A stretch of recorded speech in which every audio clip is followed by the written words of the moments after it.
Jordy.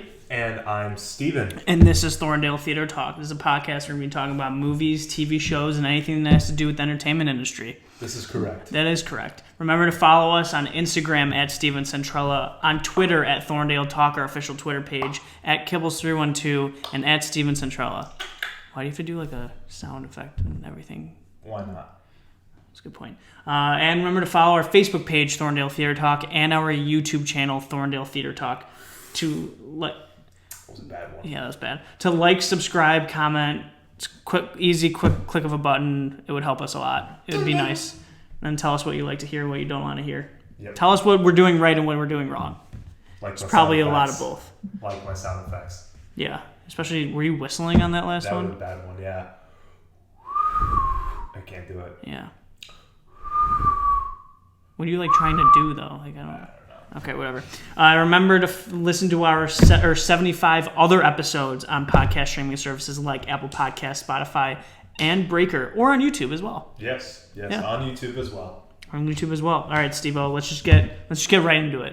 Brass taxes. What was your movie of the week and how was it? So my movie of the week that I watched this past week was called Seeking a Friend for the End of the World. It came out in 2012. It's a romance/sci-fi movie. So it's with Steve Carell and Keira Knightley. There's also a lot of other fun cast members who have like small roles in it, like Gillian Jacobs, T.J. Miller, Adam Brody. The list goes on.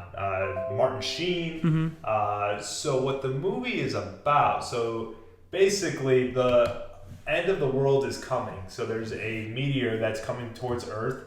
And basically, they know when the end of civilization is coming. So everyone is like preparing for the end of the world, right? In a way. And so basically, Steve Carell, his wife, leaves him like as they find out like the world's ending. And so it's him just like he just starts off his like the movie just starts off with him just doing what he knows the world's ending, but he's just still going to work. He's still like making dinner. He's still like just doing what he would do on a normal basis. And then he meets Keira Knightley and things kind of change, and then they go on this really interesting adventure together because she was holding on to his mail for quite some time because they were neighbors, and the mailman accidentally kept putting his mail into her box, and she just kept all of his mail instead of returning it. So... As one would do. And so one of the letters was from his high school sweetheart who he was madly in love with. And so they kind of go on an adventure to go see her. And then you see their friendship develop and it just becomes a whole thing. It's very good. I like the movie because the aspect of the world like going to end and people's like reaction. So they have the expiration dates. Like the meteor is supposed to hit like on this day. So it's like people are like living like, so what are we gonna do for the next like 3 months? So they're just living life. Mm-hmm. And I do one of the scenes. I'm gonna spoil just one scene. It was really hilarious. Steve Carell was at his friend's party, and so they're forcing liquor down a 6-year-old's throat. Not like, but that was funny because like.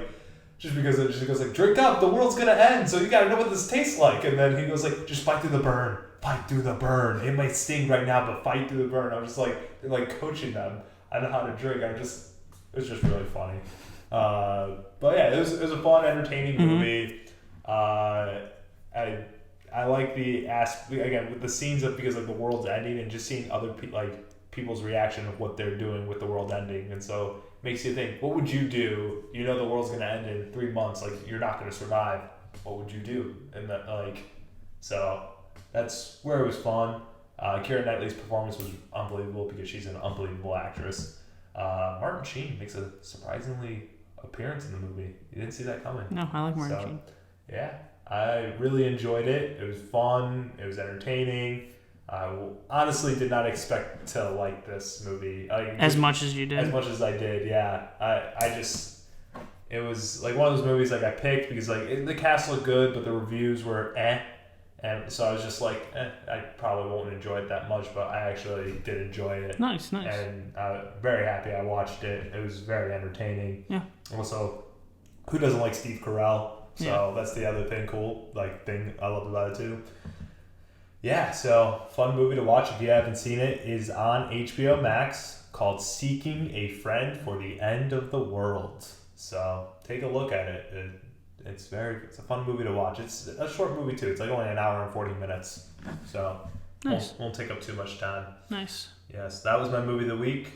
Very satisfied and very happy. Nice. Yes. How was your movie of the week? What was your movie of the week? Why was your movie of the week? All right, so my movie of the week was 21 Grams, and I've wanted to see this for a while, and it's on Amazon Prime. If you're subscribed to Prime, it's for free.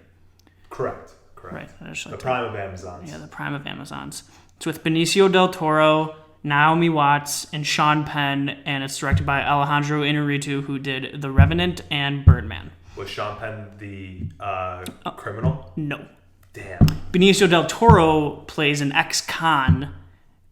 Sean Penn plays a sick mathematician, and Naomi Watts plays a former addict. Gotcha. Because I remember one of them was like criminal. I think she was a former addict. Gotcha. So I really, really, really, really enjoyed this movie.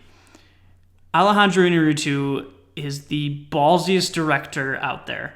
Birdman was like The Revenant was like a clear, just like a regular, not just a regular movie, but DiCaprio's out there on his own for like however long. It's like a Castaway but winter and like 1900, whatever the fuck it was. 1700s. Yeah. Whatever.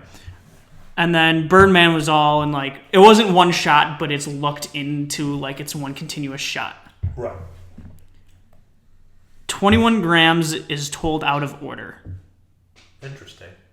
The ending it's not like Memento where it starts from the end to the beginning, like, you know how it's like reverse order. Yeah. It's told in out of order. It doesn't tell you future, like it doesn't tell you, oh, this is 3 months from now or this is 2 months ago. Right. It just plays the movie out. And I really thought that was a cool aspect, and that made the movie even more interesting. Because you're watching it, and I like when a director makes a movie and you're watching it and you're like, this seems really good, but I don't know what the fuck's going on. But then you know that like sometimes it's deliberate, obviously, so it's like, the twists and turns, and then when everything comes together, it like all makes sense. I really liked how it was worked. It tells those 3 stories of those 3 characters that I told you about, and how it eventually like they all like meet and how they're all correlated to each other. It is a very intense movie. It is not a happy movie, so go into it. I highly recommend it. I think it is very, very good. All the performances were great. And I want to say more, but I like not saying as much. I like telling you like the base plot and just like trust me that I think that some people might think that the out of order might be very annoying. Confusing. Yeah, I mean, it's meant to confuse you. Like, in the beginning, you're like, what is going on? And then there's one part in, like, the beginning, middle of the movie where you're like, where you're like, I get how this is all tying together. It's really good. I liked it a lot. I highly recommend it. It's on Amazon Prime. I will say this. Any movie with Sean Penn, I can't think of a movie with Sean Penn that's a happy, go well movie. Like, I really can't. So... typically, that's most Sean Penn movies. Yeah. The acting was great. I like Benicio del Toro a lot in that too. Fast Times at Richmond High. Fast Times at Richmond High. Yeah. So that was a fun. But to be fair, that was before he became like. But that's still him. Sean Penn that we all know. That's still him though. Yeah. But I really, really enjoyed it, and I really think people should take a watch to it because it is very good. But I can see people not liking it because of how it's out of order, and you're like, this is too like annoying to try to follow. But I think it does a really good job at it, and I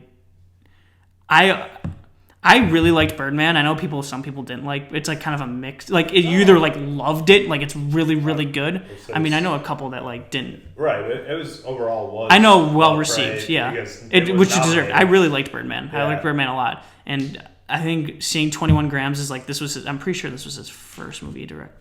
I'll look it up later. Don't quote me on that. Yeah. But I like Alejandro Inarritu even more after this because this movie was very, very good. It's one of my favorites that I watched in this whole thing. So, yeah. Good stuff. So then, I guess it's a new week. What's your new movie of the week, Steve-O? So my new movie of the week, it's on the Prime of Amazon. It came out in 2010. It's called for dramatic pause. The Kids Are All Right. It's with Julianne Moore, Mark Ruffalo, Annette Bening, and Josh Hutcherson. Yes. So the movie is about a non-traditional family. So two lesbian couples. So their kids reach out to their sperm donor dad to know what he's like, and it throws a little bit of a curveball into the family dynamics because he becomes a little more involved. And so that's going to be the movie I'm going to watch this week. It's on the Prime of Amazon. It's got some solid reviews. It's got a 92% on the Rotten of Tomatoes, 7.0 on the IMDb's. So it's got a good cast, interesting plot. So I agree. Yeah, I'm excited for it. I've seen the trailer, but I think it looks interesting. Yeah, so that is going to be my movie of the week. I'm excited, ready to watch, it's considered a romance/drama. So let's see how drama it could get. Dun dun dun dun dun dun dun. Yes. So, what is going to be your movie of the week, young son? Young son. You got me all flustered again. My movie of the week is Gone Baby Gone, which is on HBO. Gone Baby Gone! Sorry. It's not sure. Gone Baby Gone is on HBO Max. It is directed by Ben Affleck. It is co-written also by Ben Affleck, and it stars... I should just have this up. It stars Casey Affleck, Morgan Freeman, and Ed Harris, and Michelle Monaghan. Wow. And Amy Ryan. So solid cast. Yes, it is about two Boston area detectives investigate a little girl's kidnapping, which ultimately turns into a crisis both professionally and personally. Sounds like Seven a little bit. I mean, yeah, but it's like Seven and The Town mixed together. Not The Town. Whatever. You're right though. It's not with like a serial killer though. It's just like one kidnapping. Right. It's the same concept. Whatever. Well, if Morgan Freeman plays the cop and if his partner is Casey I don't know who the cops are. Well, I'm just saying when we convene next week, if Morgan Freeman's the older cop and Casey Affleck's the young cop. I think it's Casey Affleck and Michelle Monaghan, but I'm not positive. Well, we'll see. You'll let me know next week. Yeah. Let me know. Looks really good. Looks really good. I mean, the other two movies that I saw Ben Affleck that directed were Argo and The Town. I thought The Town, like both of them are good movies. I just thought The Town's a little overrated of what I've heard from like a bunch of my friends. They like loved it. I liked it. It's a good movie, but I don't think it's like wow. And then Argo.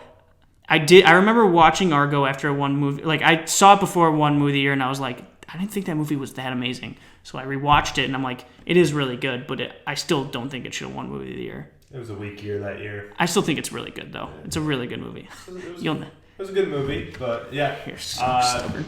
I'm just not a Ben Affleck fan. What's wrong with me not being a Ben Affleck fan?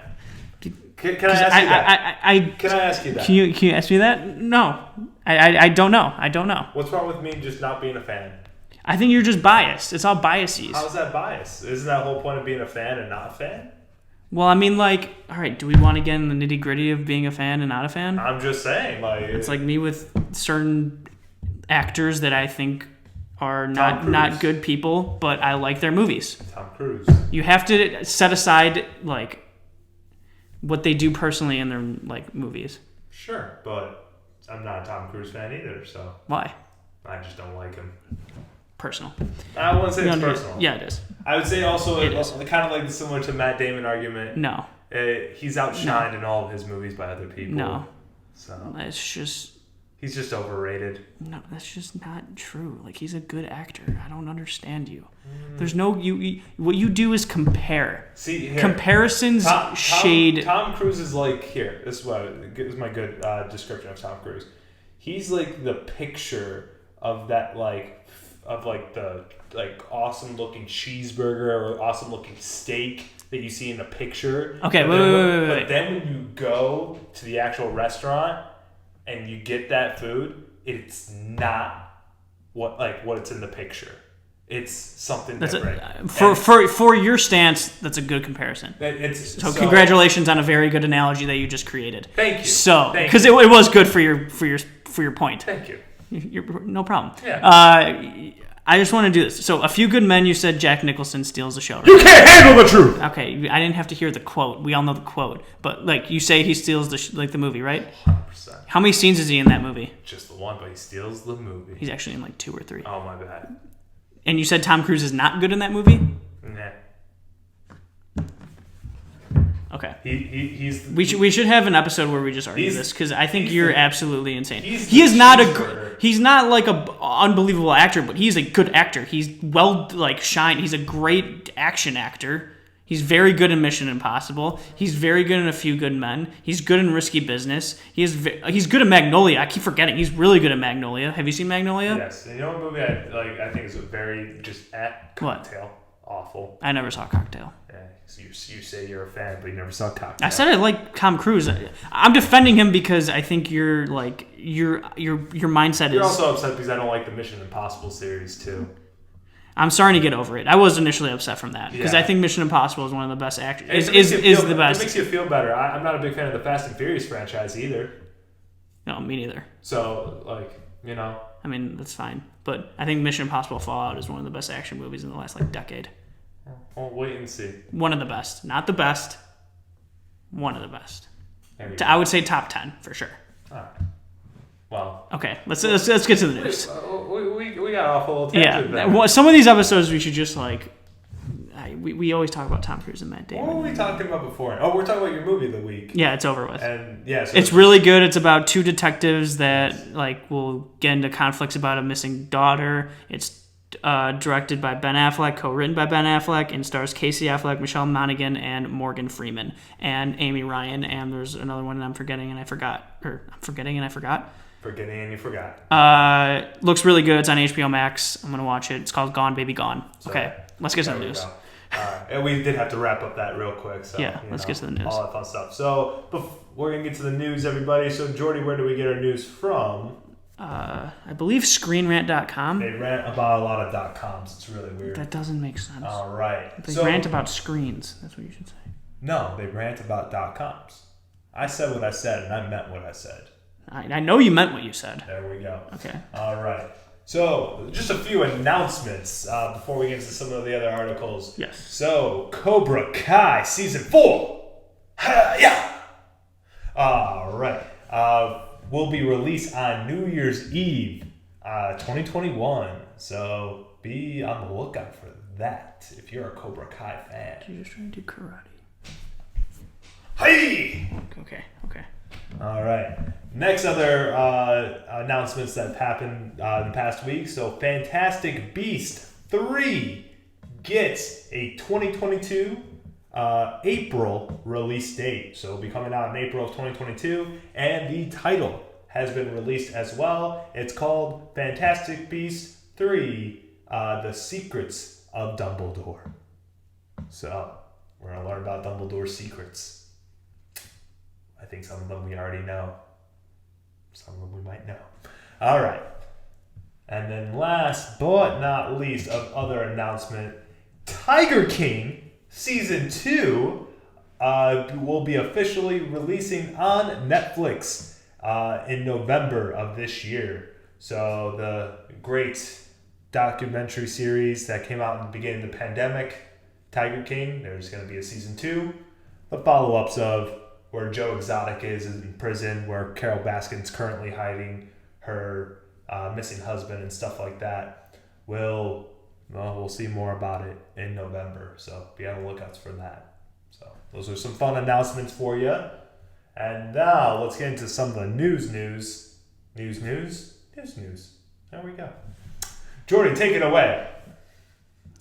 I loved every minute of what you just said. I know, right? Yeah. I'm too monotone. You make it exciting. I bring the funk. We got the funk. Gotta have that funk. Okay, so the first piece of news is Chris Pratt is playing Super Mario in the new Super Mario movie. So I'm going to read out the cast. It just got announced. It's coming out, I'm thinking, sometime in 2022, if I believe so. Sometime in 2022. Yep, it says 2022. So here is the cast that just got announced this week. Anya Taylor-Joy is playing Princess Peach. Chris Pratt is playing Mario. Charlie Day from It's Always Sunny in Philadelphia is playing Luigi. Jack Black is playing Bowser. Seth Rogen is playing Donkey Kong. Fred Armisen is playing Cranky Kong. I don't know whatever that means, or whoever that is. Cranky, sounds like. Sebastian Maniscalco, who is a stand-up, he's known for a stand-up comedian, I believe so, is playing Spike. I don't know who that is. And Keegan-Michael Key is playing Toad. Some fun stuff right there. Yep. That's it. It says expected December of 2022. So that just got announced. What's your take? Well, the internet did break because of this announcements of casting for the Super Mario movie. My first reaction to a Super Mario movie, God, this might be awful. Like, that's my first reaction to it. Anytime they do these like adaptation of these like fun video games into movies, like, because like this is not like a video game that has a backstory or anything. This Mario is based off the old arcade game, and then it again eventually developed into the Nintendo 64 games, etc., etc. So I'm just so curious on like what's gonna happen. Like what I have no words. My expectations are gonna be lower than the floor, and yes, lower than the floor. Yes. Another fact, I'm pretty sure this is true, the people who are creating this movie is Illumination, who created Despicable Me and all that stuff. Oh, well. I'm not positive on that, but I think that's right. We'll see what happens, but I'm just, in general, first off, what I see from this, it's not going to be in like Italian accent. There's no way. No. There's absolutely no. Nowadays, too, they're going to get ripped like apart. Well, if they wanted to like stick to the Italian like theme, they would hire an Italian actors. Yes, correct. Who And can like speak English and it's just going to be so it's 100. It should be all American, like an American adaptation of that. Which that's the one thing I don't like, because you never know. I would say I wouldn't like. Again, I have to see know. it, but everyone loves like it's me, Mario. No, I know. Like I know. the whole it's fun. The little plumber guy. He's beating up some mushrooms. No, you're right, but we'll see. It's Hollywood. I know, but even the concept. If you think about it, the concept's weird. It's a little plumber guy. It's Hollywood. Yeah, who's beating up on mushrooms and. I know it's a video game, Steve. And that's why it's a video game. You can be as weird as hell, and it can actually be pretty cool. I know, but it was a fun video game. We'll see how it is. It still is a fun video movie. Yeah, we'll see. Cast. I mean, it's a pretty big budget for that cast. Yeah. It's got to be. So. I think the best like casting. So Seth Rogen playing Donkey Kong and. I think Charlie Day as Luigi is pretty good. Yeah. So we'll see.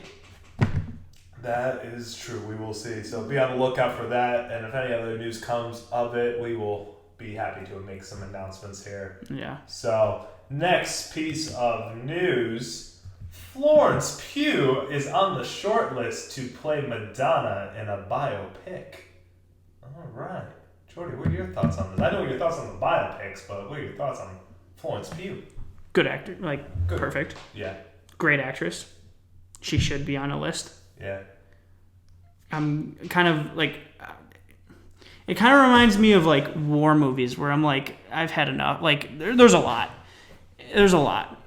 It always comes... War movies is kind of trickling down a little bit, so I wouldn't mind another one, because I feel like besides 1917, I can't think of a more recent like... Tom Hanks' movie, the submarine one. Great. Isn't it called Greyhound or something? I forgot the name of it, but... Yeah, whatever. I never watched it. But, yeah, there's just like... It's like just a lot of biopics. I don't know. There's a ton. It's like how all the superhero movies were coming out all at once. That's right. And they're still coming out all at once. They're still coming out all at once. That's right. So you're right. It's one of those things. It's just the fad that's going on right now. I don't view it as you're sick of the fad. Just view it as like, watch a good movie. That's how I'd always view it, because the Queen movie was great. I do want to see that. I still haven't seen it. But even though, like, and one thing I again, it's been a well-known fact. So the Queen movie, like, how inaccurate it was of like how with the events, which is like very upsetting because like after like because it was such a great movie, but yeah, it was very inaccurate. So like Freddie Mercury was actually not the first one to leave Queen. The drummer was because he wanted to do his own thing, and I'm just like so. And they all eventually came back with each other, so it wasn't like Freddie made a huge dramatic exit. Same thing with like the whole Bohemian Rhapsody part of the movie. The studios never told them no, so it's like with all these, it's a big fad that's going on right now. But just watch it for the movie itself. If you like like that artist, and it's a movie you would want to see, the trailer looks cool. That's true. Like, you're right. Yeah, you're right. Give it a shot. You're right. Yeah, I know. Because like when the Elvis Presley biopic comes out, I'll be seeing that because we looked this up in a previous episode. They've never done a biopic about Elvis Presley, so that's one thing that fascinates me. Mm-hmm. Like after all these years, not a single person's made a biopic of Elvis Presley. So don't you find that interesting? Like, no, it is. I agree. Yeah, I agree with you. No one's made one yet. He's the king of rock. I mean, I think I'm gonna also look at review. I know I'm not I always look at reviews before you watch a movie, because I've seen I don't know if you saw the Tupac biopic. That one was bad. Yeah. That was like worse than bad. Yeah. Like that was really bad. Yeah. Like really bad. Yeah. So and I like that art, and I love Tupac, but so I'm gonna look at the reviews before going into it because I don't want to just look at the artist and watch it because of like. That's fair. Because I agree. Yeah, because that was awful. The Tupac one wasn't that good. Which is a disgrace because he deserves a very good biopic. Even Biggie Smalls. That wasn't bad. It wasn't. I don't think it was that bad. But it wasn't great either. No, but it wasn't bad though. I didn't mind it. Yeah, I'm trying to. The Tupac movie made Biggie's movie look really good. I really did not like Tupac movie at all. I think that was really really bad, and it sucks because he deserves a. I will say. Johnny Cash's Walk the Line. That was very good. That was very good. But that's what I mean. But, like, there's so many artists and they all have stories. Mm-hmm. Again, Madonna's story is going to be interesting because she was just a culture icon in the 80s. So, I'm trying to think who else could play Madonna besides Florence Pugh. But I don't know who else would really come to mind. Anya Taylor-Joy would come to mind. I'm trying to think who else really. Anybody else come to your mind? No, not Florence Pugh would be a good one. Yeah. I don't know. I can't think of anything off the top of my head. Yeah. Like I said, the only one that does come to the top of my head would be... Anya Taylor-Joy? Yeah, she'll be fine. I feel like she'd play a good role too. Am I boring you? No. Oh, well, I should unbore you then. Why? I don't know. Just asking. You're not boring me. What? Okay. All right. Let's get to the next one. I don't know why you brought that up. All right. Do you want me to take it away? Yes, take it away. Fine. Because you insist. I do insist. I insist on the insistal. Next piece of news. Stanley Tucci is casted as a music exec Clive Davis in Whitney Houston biopic. Another biopic. Stanley Tucci joins the cast of the upcoming Whitney Houston biopic I Want to Dance with Somebody as music producer and exec Clive Davis. Yes. Whitney Houston actually has a very interesting story. Yeah, of course. Well, so I watched because they have those like documentary on like those cable channels of like some artists and like stuff like that and just like certain stories. So her story is very interesting, especially because with her drug problem and then her relationship with her husband. I'm forgetting his name. Yeah, I forgot. Bobby Brown. Yeah, Bobby Brown.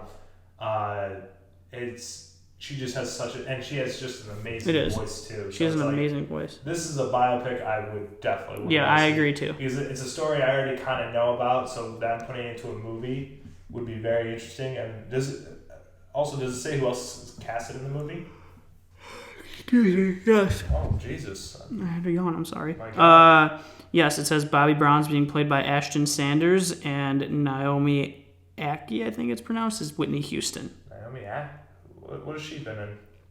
I am looking that up currently. Currently looking that up. She was in Star Wars Episode 9.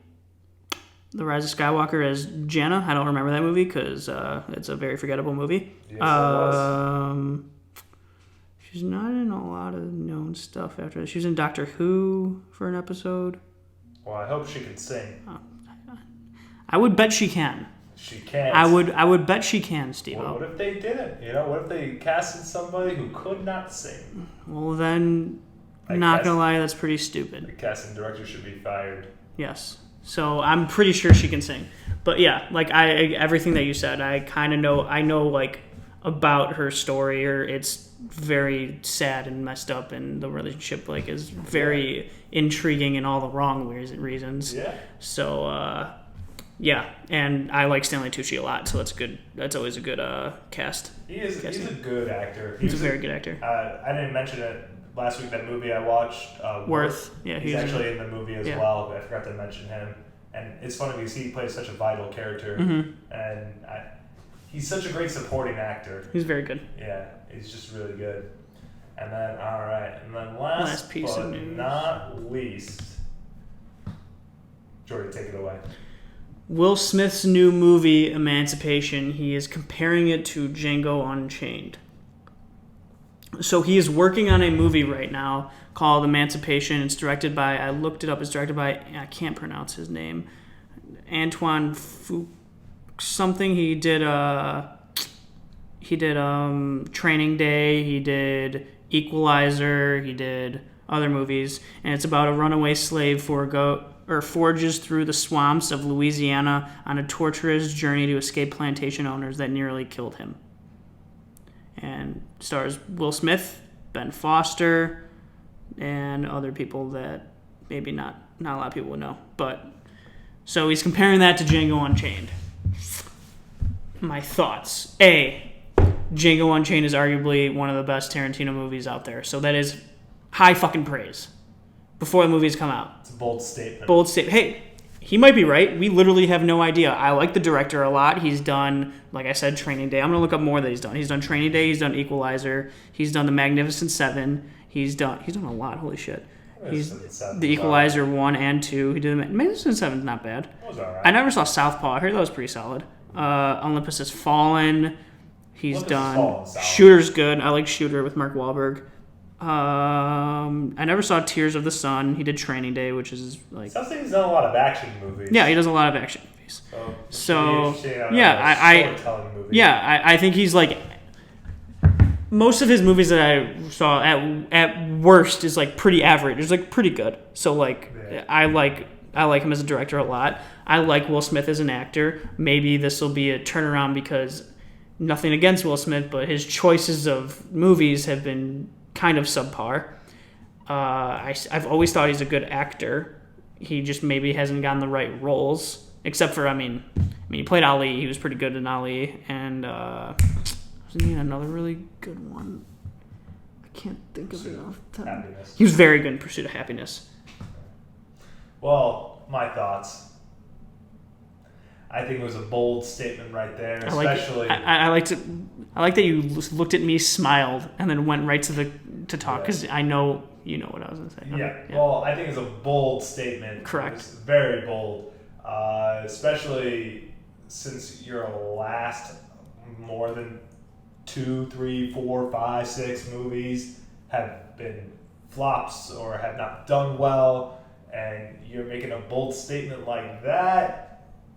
I'm questioning you. I'm not questioning him. It's more of like that's high praise. Like, we don't know anything about this movie. No, the movie hasn't come out. I know. I like his like confidence in it.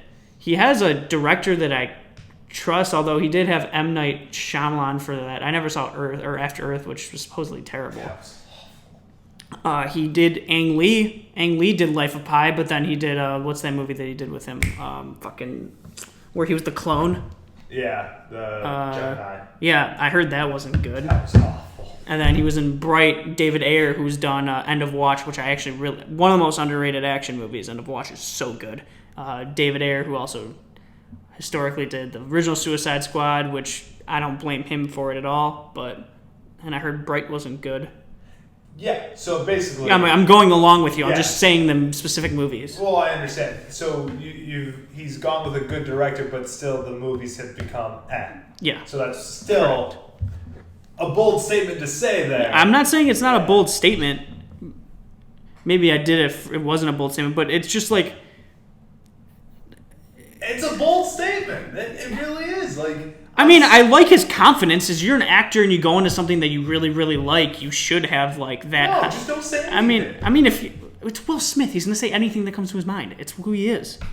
Well, and this is what happens. You make bold statements like this. People see your I'm looking at the writer. And then I'm looking at who wrote it. And then boom, your movie did terrible, and then you're sitting there all in shock.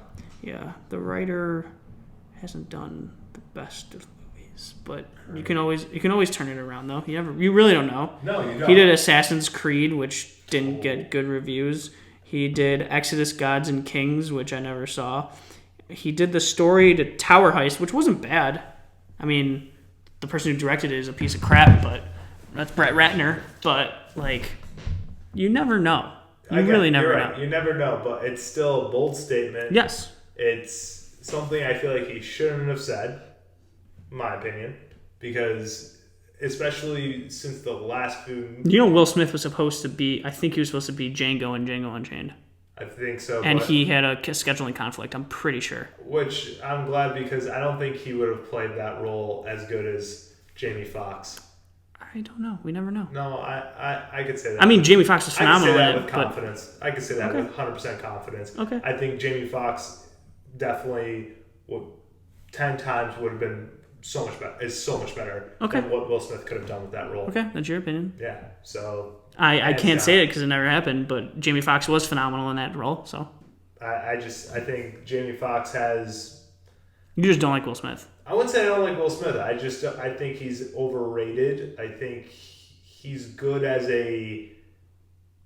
I want to say more of like an, I guess, action star. Did you not like him in Pursuit of Happiness? I think he did good in The Pursuit of Happiness, but I didn't think it was amazing.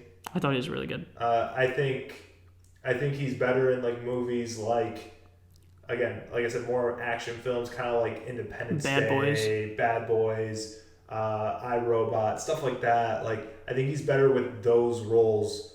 He's better doing blockbuster movies, in my opinion. Like I said, if he did Django Unchained, I don't think he would have done well with that. I think it's just outside of his element. And then same thing, again, I don't know about this movie, but just based on what the movie's about, again, a little outside the element. Gemini Man, like, so that's like within his element, but I think just the movie was just too complex of a story. It just made no sense. At a certain point, it just, the plot was dumb. Mm-hmm. So it's like you read that script and be like, yeah, that makes sense. No, yeah, like watching it didn't make sense. So that's just what I think. I think he's better as more of a blockbuster action star than something. I mean, I like Will Smith. I think he's a good actor. His movies haven't been great recently, and I don't think it's him. I just think it's the story. But that's just me. But again, he chooses the story. Correct. I'm not saying like he's still a good actor. Poor choices. I don't know. Correct, but he's still a good actor. I still think he can like. I don't know. Just in those movies he did. He was good. He was good in Ali. I'm not saying Ali. I'm talking about the last 6 movies. No, I know. Yeah. I know. Oh, you said he wasn't good? Yeah, I don't think he was good. I don't think the movie was good. I don't think any of it was good. Okay. So poor choices. Yes, the acting wasn't that good. Gemini Man was stupid, and same with After Earth. I think the acting wasn't that good either. So you can't blame it all on the story. I would say. Right. I haven't seen those movies. I'm just saying in the movies that I've seen, he's really good. He just hasn't like gotten the picked the correct role or the correct movie. But also from just what I've seen. I know, but also the movies that we're saying, like Ali and he was really good. And Pursuit of Happiness. He was very good. Those were like 15 years ago. Correct. I'm saying from what I've seen from Will Smith in his career that he is a good actor. I don't care what he's done in the last 6 movies. Maybe it's just bad directing. Directing has something to do with how they're acting. They tell him how you should what they're not liking. I think he's a good actor. He's proven it. I'm pretty sure has he been nominated? I think he was nominated for Ali. I Was nominated for Ali, yes. I think he's a good actor. I think that I don't like, you have such horrible expectations for people you don't like. I don't say I don't like him. I just don't. I think he's outside of his elements, and I think he's choosing terrible roles, and I think he's overrated. He is not choosing right roles, and I don't think he's outside of his elements. He's an actor. Of what he can do. I know. So he's choosing things he... I mean, Pursuit of Happiness, I know this was 15 years ago, but that's quote-unquote from you outside of his element, and he was really good. Great, but again, 15 years ago. So interesting. Okay. I will say this. I think he's... I don't want to say it, but I'm going to say it. I think he's washed. Okay. I think he's... again, he could probably put out another good movie, maybe eventually. Yeah, maybe this Emancipation. This one, maybe will be it. Yeah, but maybe it may be overrated too. Yeah, and we'll maybe see. Not good. So we'll see. It's. I mean, I personally think he's washed at this point. I mean, I'm not saying he's right about comparing it to Emancipation to Django. I just, when I go into movies, I don't think any actor is bad. Or most actors aren't bad.